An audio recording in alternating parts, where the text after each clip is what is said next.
Welcome back to our channel, Soap Fans. Today is a beautiful day to dive into the juiciest, most explosive drama unfolding in Los Angeles.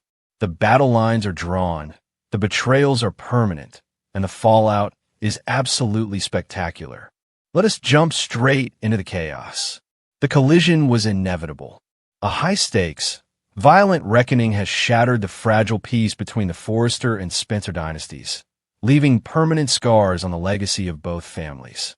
The word violence is echoing through the halls of every fashion house in Los Angeles, and the devastating reality of this corporate and family war is finally crashing down on everyone involved. The physical altercations have crossed a line that can never be uncrossed. Katie Logan Spencer is absolutely appalled. The news of her son being involved in yet another physical incident has shaken her to her core.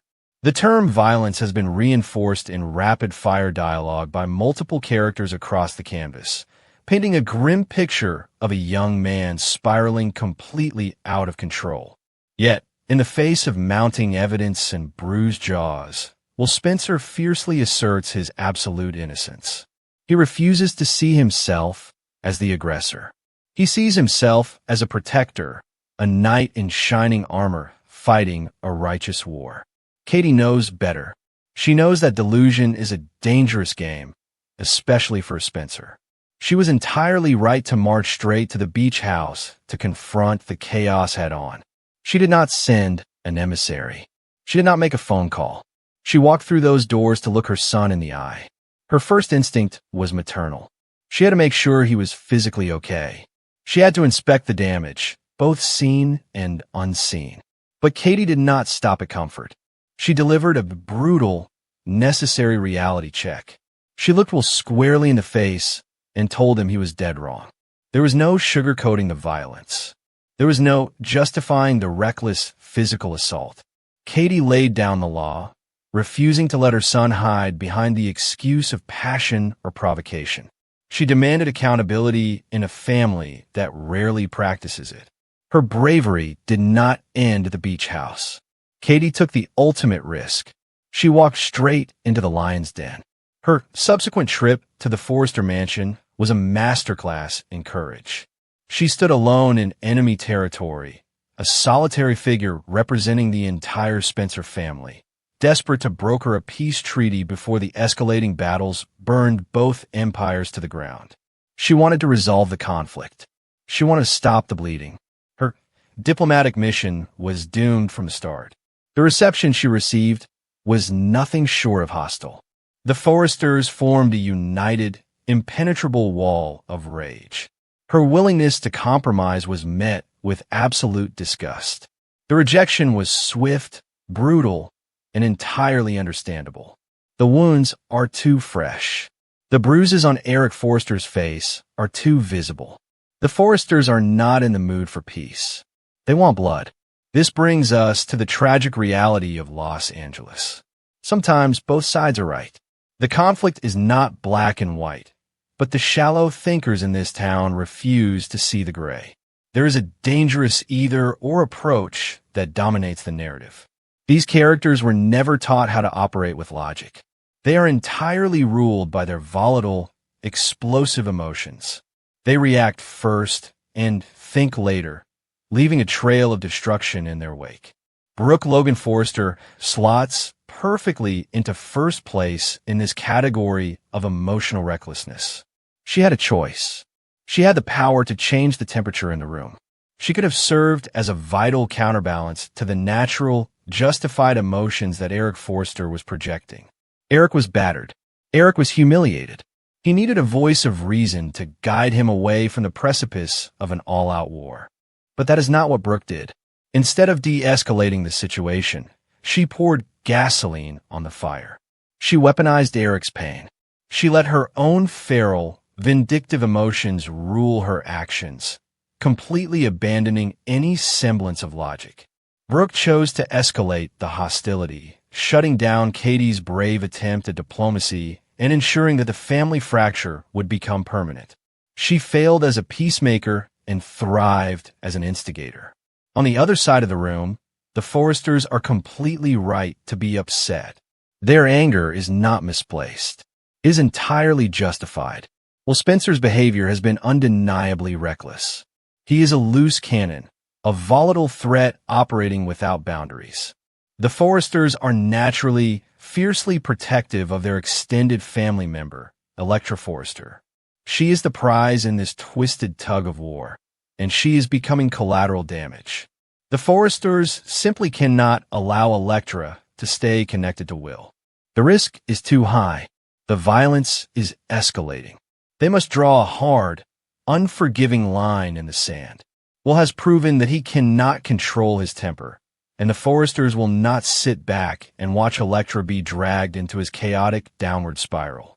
The blockade against Will is absolute, and it is the most logical decision the Forrester family has made all year. Meanwhile, the Spencer family must urgently address the massive problem that is Will Spencer. The apple does not fall far from the tree, and Bill Spencer is watching his son's descent with a complicated, twisted perspective. Bill has a deeply checkered history, a dark legacy of ruthlessness that he absolutely relishes. He thrives in the mud. He built his empire on intimidation and force. Katie knows this dark side intimately. After her remarriage to Katie, she actually endorsed the darker element of his personality. She was the one who encouraged him to put his infamous sword necklace back on. That necklace is a symbol of power, of aggression, of taking no prisoners. Katie sent a crystal-clear message back then. She values his bold, unapologetic approach to life. She recognized that he had grown through the traumatic Luna Nozawa storyline, but she still wanted the fierce warrior by her side. However, viewers witnessed a fascinating psychological conflict in Bill's reaction upon learning that Will was involved in a physical altercation with R.J. Forrester. On one hand, any father should want his child to know how to practice self-defense. Bill wants his son to be strong, to fight back when cornered, to never back down from physical threat. The Spencer ethos demands strength, but the reality of the situation completely shatters that narrative. Will was not defending himself from a physical attack. He was not cornered. He was not the victim. Will initiated the violence. He threw the punch at RJ because he was defending the woman he loves, Electra. He let his jealousy and rage dictate his fists. This was not self-defense. This was unhinged aggression, and it forces Bill to confront the dangerous monster his son is becoming. This Forrester versus Spencer escalation is delivering absolutely incredible soap opera television. Some storylines are good, offering satisfying drama that pushes the plot along at a steady pace. But this is a masterclass in daytime storytelling. The most compelling drama touches upon an enduring soap opera's rich history, weaving legacy characters and the fiery new generation into a massive, explosive fray. High kudos must be given to the writing staff for crafting an arc that is built to last. This is a storyline that can play out for many more months, generating endless shockwaves. Devoted daytime fans can clearly see that there are multiple, dangerous paths these characters could be written down as this summer scorcher plays on. The stakes have never been higher. The betrayals have never cut this deep. At the center of this cataclysmic fallout is Brooke's ultimate power trip. Brooke's banishment of Katie from the Logan family is just another massive tip of the scales in this escalating war. Brooke did not just disagree with her sister. She did not just yell at her. She officially disowned her. She stripped Katie of her family identity, casting her out into the cold with a ruthless, calculated precision that left viewers breathless. Along with the Spencers' anticipated, explosive reaction to this banishment, fans must be wondering one crucial thing. Why does Brooke believe she has the ultimate authority to write Katie into exile? Who crowned Brooke the absolute ruler of the Logan dynasty? Her audacity is staggering. She has appointed herself the judge, jury, and executioner of family loyalty, completely disregarding Katie's right to exist outside of Brooke's massive shadow. Brooke's emotional tyranny is tearing the fabric of the show apart. She demands absolute blind loyalty and when Katie dared to step out of line, Brooke brought the hammer down. This banishment is not just a sibling squabble. It is a declaration of total war. It forces everyone in Los Angeles to pick a side.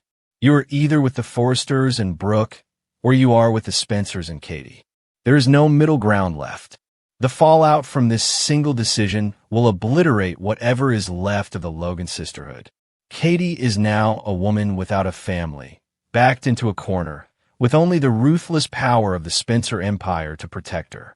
Bill will not take this insult lightly. He will view Brooke's banishment of his wife as a direct attack on his territory. The sword necklace is gleaming, and Dollar Bill is ready to strike back with everything he has. Well, Spencer is caught in the crossfire of this massive generational war. He is losing Elektra. He is losing his grip on reality.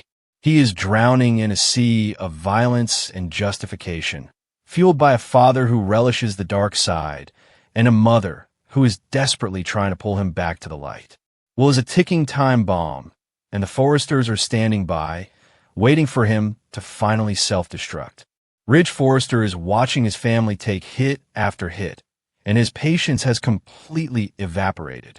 The ban on Spencer intermingling is just the beginning. Ridge will use every ounce of his power and influence to crush the Spencer threat. He will protect Elektra. He will avenge Eric.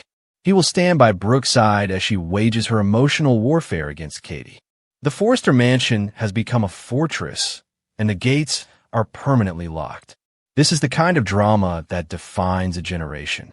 The history, the legacy, the raw, visceral emotion pouring out of every single scene. The writers have struck absolute gold. They have taken the deep-rooted resentments of the past and ignited them with the fiery, violent passion of the present. Every punch thrown, every tear shed, every banishment decreed is building toward a catastrophic climax that will change the landscape of Los Angeles forever. The summer scorcher is burning hotter than ever.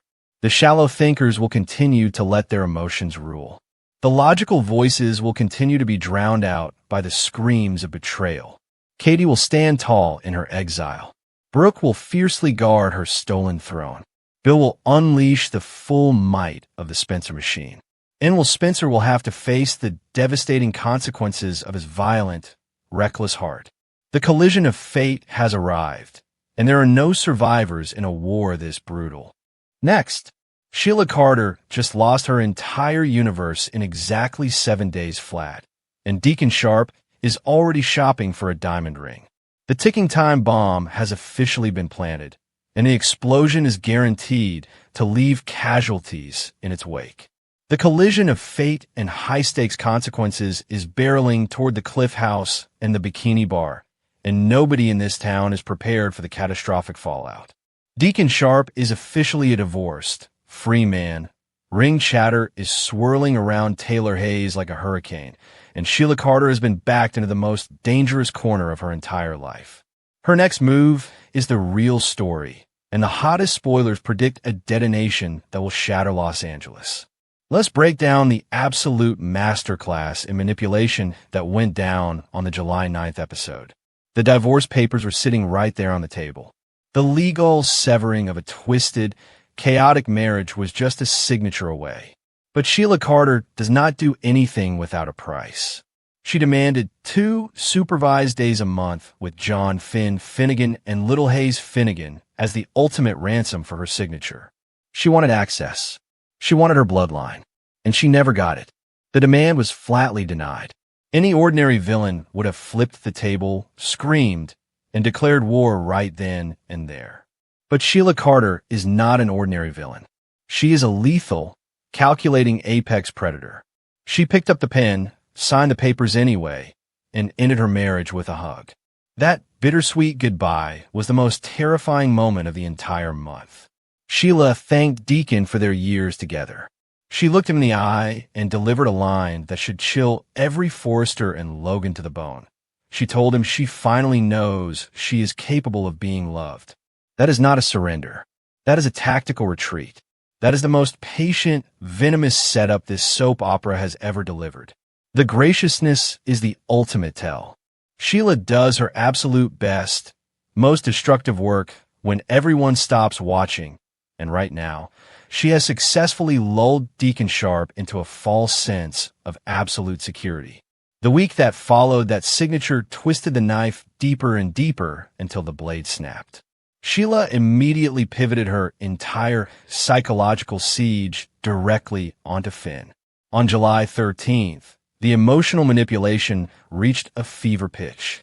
Finn, standing in the sterile, high-pressure environment of his hospital office, finally broke under the weight of his biological mother's tears. He looked at the woman who once shot him and his wife, and he told her he loved her. He offered to step into the line of fire and plead her case directly to Steffi Forrester Finnegan. For a brief, shining moment, Sheila had won. She had the hook set deep in her son's heart. But Sheila underestimated the immovable titanium fortress that is Steffi Forrester Finnegan. Steffi is guarding her family like a hawk, and she absolutely refused to budge an inch. The trauma, the terror, the bloodshed of the past fueled Steffi's unyielding rejection of Finn's desperate plea. Steffi saw right through the smokescreen of Sheila's supposed redemption. The line was drawn in the sand, and Finn was forced to choose. By July 20th, the fatal blow was delivered. Finn returned to Sheila and slammed the door shut for good. He looked his birth mother in the eye and told her to go and never, ever reach out again. The absolute finality of that rejection echoed through the halls. In exactly 7 days flat, Sheila Carter suffered 3 brutal, staggering losses. She lost her husband, Deacon. She lost her son, Finn. She lost her grandson, Hayes. She is standing completely alone in Los Angeles with a divorce decree, a slammed door, and absolutely nothing left to lose. And a Sheila Carter with nothing to lose is the most dangerous, unpredictable creature on the face of the earth. While Sheila was losing her entire world, Deacon Sharp was busy celebrating his. On the exact same day, July 20th, Deacon stood under the neon lights of the Bikini Bar, clinking glasses with Taylor Hayes. He looked at the woman he loves and boldly declared that his ex-wife has truly changed. The sheer, staggering ignorance of this man is almost unbelievable. He is toasting his freedom, completely blind to the fact that his graceful exit was a calculated maneuver by a woman who is currently bleeding from the rejection of her son. Deacon believes he dodged a bullet, but he has actually just stepped directly onto a landmine. A free man in love moves fast in Los Angeles, and the spoiler chatter is roaring. Deacon is reportedly picking out a ring now that the ink on the divorce papers is dry. The whispers of a massive, romantic proposal before fall sweeps are gaining serious traction. The wedding plans are supposedly already taking shape behind the scenes, setting the stage for the ultimate romantic triumph for Taylor Hayes. Taylor is happier than she has been in years, basking in the glow of a romance that survived the scandalous therapy sessions and the explosive affair bombshell back in April. But everyone seems to have conveniently forgotten the most crucial detail of this entire saga. Sheila's infamous, blood-curdling vow that this is not over did not happen at the divorce signing. It happened back in April, on the exact day Deacon ended the marriage to be with Taylor. That vow is still active. That promise of revenge is still hanging over the Cliff House like a guillotine. Sheila has not forgiven, and she certainly has not forgotten. Handing over those divorce papers cost her absolutely nothing if it was meant to buy her a clear path to dismantle Taylor's life piece by piece. Kimberlin Brown herself has teased that Sheila's next chapter holds a little drama, a little romance, and a lot of comedy. The ring is not the real story here. The real story is how a completely unhinged, devastated Sheila Carter reacts to the news that her ex-husband is about to put a massive diamond on the finger of the woman who stole him. The pieces are perfectly set for a scorcher of storyline, and there are 3 explosive ways this ticking time bomb could detonate. First, the ultimate wedding sabotage. Do not be surprised for a single second if Sheila Carter smiles her way right through an engagement toast, playing the supportive, reformed ex-wife, only to quietly and ruthlessly dismantle the wedding from the inside out. That is her classic, undeniable playbook. She could poison the well, manipulate the guests, and turn Taylor's dream wedding into a psychological nightmare without ever leaving a single fingerprint. The comedic elements Brown teased could easily stem from Sheila's twisted, dark enjoyment of playing the puppet master at a wedding she is secretly destroying. Second, the deadly new romance. Reading between the lines of the romance tease, the writers might hand Sheila a love interest of her own, but Sheila does not love, she uses. A new romance would simply be a new pawn on her chessboard. She could seduce someone close to the Forresters or the Spencers, using this new lover to infiltrate the families, gather devastating secrets, and launch a surprise attack on Taylor and Deacon from an angle they would never, ever see coming.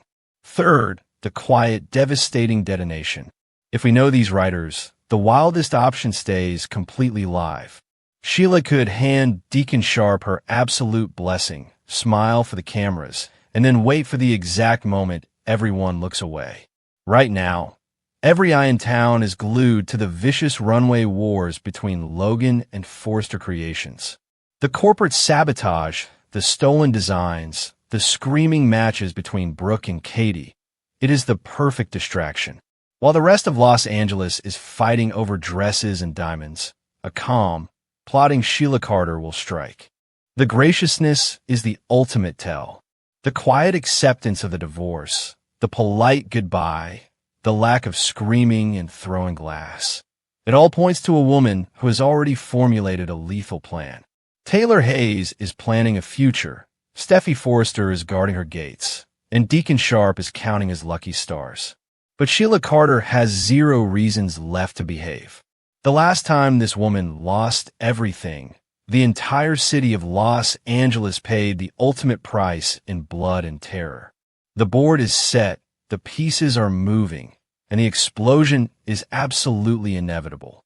Will Sheila's revenge obliterate Deacon and Taylor's wedding plans, or is a deadly new romance about to ignite? Drop your wild theories below, subscribe for more explosive updates, and stay tuned.